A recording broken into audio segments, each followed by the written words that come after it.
Deus Pater, Terratin Deus Filius, Terratin Deus Spiritus Sanctus, Terratin Christus, Verbum Caritatum Seculum Terratinus Sacramentum Christus. Die anderen waren einen alten Doktor.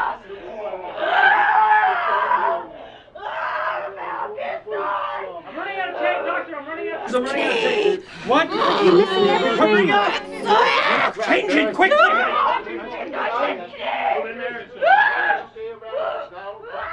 André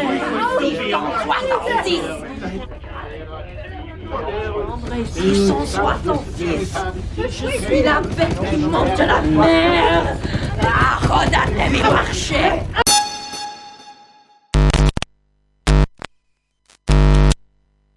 जो भी आप लोगों ने अपनी screen के ऊपर देखा वो क्या था? उसे एक्सोर्सिज्म बोलते हैं। लेकिन ये एक्सोर्सिज्म होता क्या है, इसे क्यों परफॉर्म किया जाता है एंड इसके करने का क्या फ़ायदा है? तो मैं आप लोगों को बता दूं, एक्सोर्सिज्म एक बहुत ही दर्दनाक प्रोसेस होता है जिसमें एक इंसान की रूह को एक शैतान या एक डीमन की रूह से अलग किया जाता है। इस प्रोसेस में अलग अलग तरीके के एक्सपेरिमेंट होते हैं। कभी कभार इसमें इंसान को काफ़ी मारा भी जाता है एंड डिफरेंट तरह की प्रेयर्स करी जाती हैं ताकि वो डीमन उस इंसान की रूह को छोड़ दे।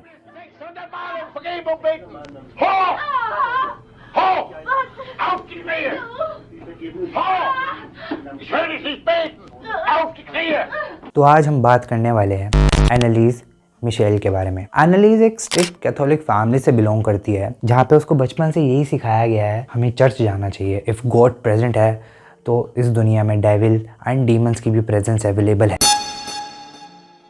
एंड उसके बचपन में उसको ये भी सिखाया जाता था कि जो लोग पाप कर रहे हैं एंड जो लोग उस पाप का प्रायश्चित नहीं कर पा रहे हैं तो हमें गॉड से उनके सिंस के लिए माफ़ी मांगनी चाहिए। तो एनालीज काफ़ी एक स्ट्रिक्ट कैथोलिक फैमिली से बिलोंग करती थी, तो वो अपने पेरेंट्स की बात टाल नहीं सकती थी, तो वो उन लोगों के लिए भी प्रेयर करती थी जिन लोगों ने पाप किए हैं। जैसे जैसे एनालीज बड़ी हो रही थी अब उसका ध्यान प्रेयर्स की तरफ ज़्यादा लगना शुरू हो गया था। अब वो अपने सिंस के साथ साथ अपने पेरेंट्स एंड अपने फ्रेंड्स के सिंस के लिए भी गॉड से माफ़ी मांगा करती थी। एनालीज की लाइफ बहुत ही एक नॉर्मल लड़की की तरह बीत रही थी, लेकिन जब वो 16 साल की होती है तब उसकी लाइफ में बहुत ज़्यादा क्योस होना शुरू हो जाता है। एनालीज की लाइफ बहुत ही नॉर्मल लड़की की तरह बीत रही थी, लेकिन जब वो 16 साल की होती है तो उसकी लाइफ में क्योस होने शुरू हो जाते हैं। Sie bittet mich, besessen zu bleiben, um meine Mitmenschen die Wahrheit über Dämonen zu lernen. Ich werde Martyr.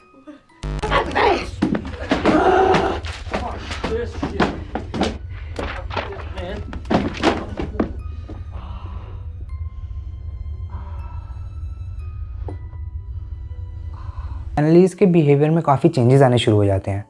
अब वो अकेले में बैठ के बड़बड़ाना शुरू कर देती है, हंसना शुरू कर देती है, चलते चलते गिर जाती है या चलते चलते अनकॉन्शियस हो जाती है, उल्टी सीधी हरकतें करने लगती है।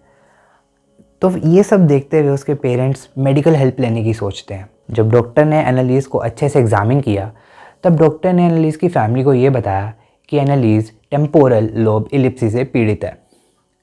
इस बीमारी में मरीज़ अलग अलग तरीके की हरकतें करता है, या यूँ कहूँ कि इस बीमारी में मरीज़ को दौरे पड़ते हैं। एनालीज की इस बीमारी का इलाज 2 साल तक चलता है, लेकिन इस इलाज से उसे कोई भी फ़र्क नहीं पड़ रहा था। एक रात एनालीज हमें यह बताती है कि जब वो सो रही होती है उसे लगता है कि उसकी चेस्ट पे कोई बैठा हुआ है, या इवन जब वो चलती है तो उसे लगता है उसके शोल्डर्स पे कोई बैठा हुआ है। एंड एनालीज ये भी बताती है कि जब वो चल रही होती है उसे ऐसा लगता है कि उसके पैरों को किसी ने जकड़ रखा है, जिससे वो प्रॉपर्ली चल नहीं पाती है। लेकिन डॉक्टर्स भी इस बारे में कुछ ज़्यादा ध्यान नहीं देते थे। जब भी एनालीज बहुत वियर्ड बिहेव करती थी, पागलों की तरह बिहेव करने लगती थी, तब डॉक्टर उसे बस एक हैवी डोज का इंजेक्शन दे देते थे ताकि जिससे वो शांत हो जाए एंड सो जाए। हद तो तब हो जाती है जब एक दिन एनालीज अपने घर से सारी गॉड की चीज़ें बाहर निकाल के तोड़ना शुरू कर देती है, चाहे वो क्रॉस हो, चाहे वो जीसस की फ़ोटो हो, चाहे वो वर्जिन मैरी की मूर्ति हो। एक एक करके वो सब कुछ तोड़ने लगती है। जब एनालिस को होली वाटर पिलाने की कोशिश की जाती है तब वो हमेशा या तो उसको फेंक देती है या उससे डर के दूर भाग जाती है। वो हमेशा एनालिस ये बोलती थी कि मुझे होली वाटर से दूर रखो, मैं जब इस पानी को पीती हूँ तो मुझे जलन मचती है, या मुझे ऐसा लगता है मेरे को कोई जला रहा है। तब ये सब देख के एनालिस की फैमिली को पूरा विश्वास हो जाता है कि एनालिस को किसी ने पोजेस कर लिया है। तब वो फाइनली ये डिसाइड करते हैं कि अब वो मेडिकल हेल्प को छोड़कर चर्च की हेल्प लेंगे, यानी अब वो एक स्पिरिचुअल पाथ पे चलेंगे जिससे वो अपनी बेटी को हील कर पाएँ। तो एनालिस की फैमिली चर्च जाके एक प्रीस्ट को बुला के आती है जिनका नाम होता है एस्ट्रो ओड। लेकिन एस्ट्रो ओड को देखते ही एनालिस कुछ ऐसा कर देती है जिसको देखकर किसी को अपनी आंखों पे विश्वास नहीं होता। आप खुद देखिए। Oh my God.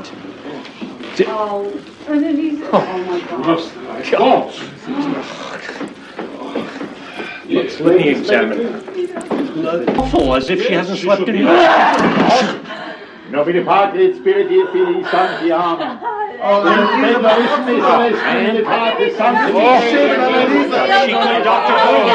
She could be seizing right now. Get her to bed. We can give her a sedative. Dr. तो आपने अभी वीडियो में क्या देखा? What did you guys saw in that video? जब मैंने ये केस स्टडी की थी ना, मेरे रोंगटे खड़े हो गए थे। अभी आपने ये देखा कि एनालिस एस्ट्रो ओड को देखकर यूरिनेट कर देती है एंड उसके थोड़ी देर बाद ही वो अपना यूरिनेशन चाटने लगती है। Okay, apart from this video, like लोग पोजेशन में क्या क्या कर देते हैं, लाइक पोजेशन लोगों से क्या क्या करवाने लगता है। Okay, back to the video. एस्ट्रो ये नोटिस करते हैं कि एनालिस का फेस एक ही तरह का एक्सप्रेशन मेंटेन करके चलता है।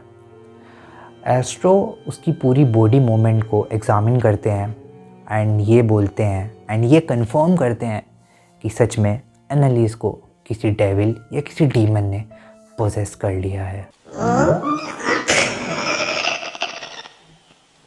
एस्ट्रो ओड एनालिस की फैमिली को ये बोलते हैं कि एनालिस के अंदर उसकी रूह के साथ एक और रूह रह रही है।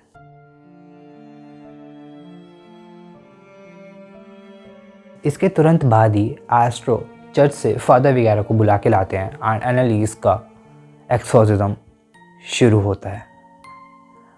एंड ये एक्सोर्सिज्म एनालिस की पूरी लाइफ को अपसाइड डाउन कर देता है। 67 टाइम्स एनालिस की बॉडी पे एक्सोर्सिज्म परफॉर्म किया जाता है। एंड मैं आपको बता दूं, हर एक एक्सोर्सिज्म का सेशन कम से कम 6 या 7 घंटे चलता था। उसमें तरह तरह की चीज़ें होती थी। एनालिस जब अपने सेंसेस में वापस आती है तो वो हमें ये बताती है कि उसके अंदर कोई 1 नहीं, 2 नहीं, बल्कि 6 डीमन वास कर रहे हैं। एंड वो ये भी बताती है कि वो 6 के 6 डीमन उसे अपने साथ ले जाना चाहते हैं।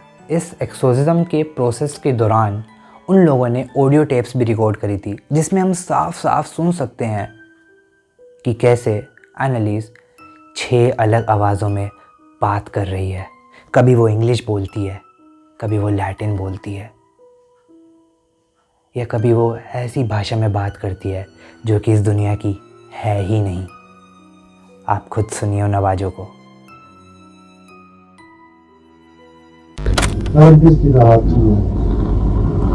Ich verbrech das so, dass ich in dem Wald rein bin. Ich trag dir die Rotznase noch so lang, bis es lebt wird. Die saublöde Weib. Für uns gibt's kein Zurück. Sie in alle Ewigkeit. Ich, der Judas und der Nero, der Kain und der Hitler. 5 Stimmen.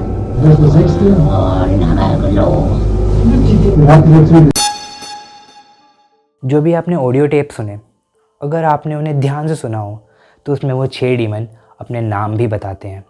And वो कोई नाम आज के नहीं होते, वो काफ़ी साल पुराने नाम होते हैं। एनालिस इस एक्सोर्सिज्म के प्रोसेस में काफ़ी तड़पती है। वो एट दी एंड खाना पीना भी छोड़ देती है। उसका वेट रिड्यूस होके 30 किलो तक आ जाता है। एंड इन 1975 जब एनालिस 23 साल की होती है, वो अपनी मौत को स्वीकार कर लेती है। एनालिस मरते मरते ये बोलती है कि उसकी अब जीने की इच्छा ख़त्म हो चुकी है, वो और ज़्यादा इन शैतानों से नहीं लड़ सकती है।